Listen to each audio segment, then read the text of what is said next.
For more, let me bring in NewsNation political contributor Denise Gitsham. Denise, good morning to you, my friend. Let me just pull up this Politico headline that caught our eye. And the headline of it says, "Scared you-know-what list. Republicans brace for Trump's primetime speech." As a Republican, are you hoping that he does or doesn't relitigate 2020? I hope he focuses on the true interest of Americans, which is transparency. You know, this is less about relitigation and more about whether Americans deserve to know the truth. And I think if he focuses on those talking points, which I'm not sure that he will, which is why you saw that headline, then he's going to be able to get that point across. And I think most Americans who are just fair Americans who want to actually know the truth and get to the bottom of what happened, if anything in fact happened, are going to say, hey, you know what? Let's see the evidence. If you've got evidence, show it to us. Yeah. And speaking of that, just in the 6 years since the election, no one has ever found any evidence of votes or voting machines being manipulated to commit widespread fraud. But it's interesting, the president believes 2016 and 2024 were, one fair and square. What more do people need to put those conspiracies to rest, you think? They need more transparency. Honestly, Marky, I mean, I feel like everyone feels in America, I live outside of the Beltway, I live in California, and I feel in conversations with my friends, everyone sort of feels like folks in Washington are playing this chess game and we're all pawns. And I think the more that we're open and willing to share all the evidence, things that the Biden administration knew and things that the Trump administration now knows and knew before, anytime we're able to bring evidence to support our allegations, our beliefs that there's, foreign interference, which, remember, Democrats actually believed as well when President Trump first got in 2016.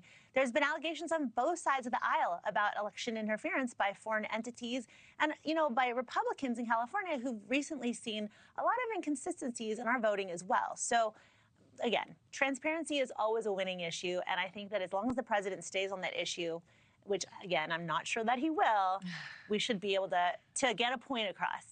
He's known to have some surprises up his sleeve when he takes to the microphone. You think this is more about pushing the SAVE Act for him later tonight, whatever it is that he has in store? Yes. He said that that is a priority. He has not minced words about it. He used every opportunity, even a conversation about Lindsey Graham, which I thought was not the best opportunity to use to talk about his legislative priorities. My concern is that he keeps pushing the Save America Act, which I completely believe in, and 80% of Americans believe we should have voter ID. But what I'm concerned about is he's not really addressing what Americans care about the most, which is the economy, their own well-being. And I'm afraid that when we focus so many times on the wrong issues, we as Republicans tend to get off course and not address the real needs of American people. Yeah. Let me talk a bit more about affordability. To your point, it's top of mind for many voters. It is every election. I mean, you go back to the famous line, it's the economy, stupid. But the president continues to make light of those concerns. Let me play a quick sound bite for you here. I had my first news conference the day after I took office, and they said, affordability, affordability. They go, that's a fake word that they use. They caused the affordability problem. It's called high prices. How do you think that that's landing with voters just, 3 months out from the midterms, Denise? Yeah, with a thud. I mean, it's not working at all. It is always about the economy.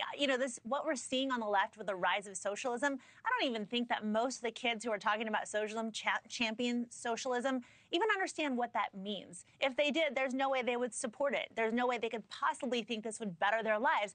And yet they do, because what they're saying is this system, the way it's working right now, it's not working for us. And that's a legitimate concern. But it's one that requires a conversation about what economic forces, what can we put into place federally from a policy level to regulatory level to actually address the issue that we're dealing with, which is that Americans feel like they're worse off now than they were when Trump came in. With just 3 months left, do you think the White House has time to turn things around before people head to the polls? Especially with the war ratcheting up. Every election is about the two people on the ballot, right? Yes, of course, there are macro elements that feed into your decision making.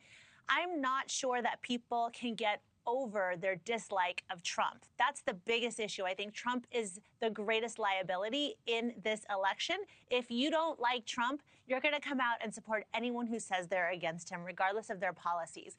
And so That's not going to change in 3 months. If the economy gets a huge upswing, we've seen his approval numbers go up a bit with a drop of gas prices. Yeah. Anything is possible. That real decision-making process starts after Labor Day, so we've got to keep our eyes peeled. This is going to be a very close election. And things can change very quickly, as you and I both know. Denise Gitsham, thank you so much, my friend. We'll check back in just a bit.